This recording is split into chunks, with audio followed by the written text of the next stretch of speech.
1945-yilda Sovetlar AQShga juda bir chiroyli sovg'a beradi. Yog'ochdan yasalgan Amerika davlat gerbi. Uni Moskvadagi AQSh elchisi Averell Garrimanga topshirishadi va bu buyum elchining ishxonasiga osib qo'yiladi. Hammasi oddiy do'stlik ramzidek ko'rinadi, lekin aslida gerbning ichiga maxfiy tinglash qurilmasi yashirilgan edi.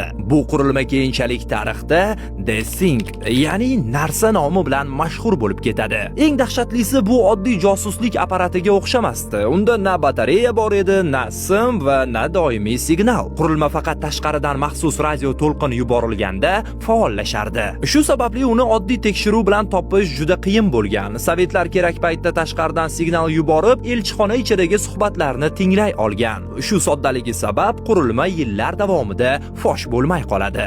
Eng qiziq joyi, bu sir oddiy reja asosida emas, deyarli tasodifan ochiladi. 1951-yilda Britaniya elchixonasidagi radio operator Sovetlar uzatayotgan ochiq radio kanal orqali amerikaliklarning suhbatlariga o'xshash ovozlarni eshitib qoladi. Bu juda g'alati edi, chunki hech kim AQSh elchixonasidan bunday signal chiqayotganini bilmasdi. Shundan keyin amerikalik mutaxassislar tekshiruv boshlaydi. 1952-yilda maxsus texnik ko'rik paytida ular signal yuborib, qaysi buyum javob qaytarayotganini aniqlashadi va qurilma aynan yog'och gerb ichiga yashiringanini topishadi. Shunday qilib, oddiy ko'ringan sovg'a aslida sovet josusligining eng mashhur usullaridan biriga aylanadi.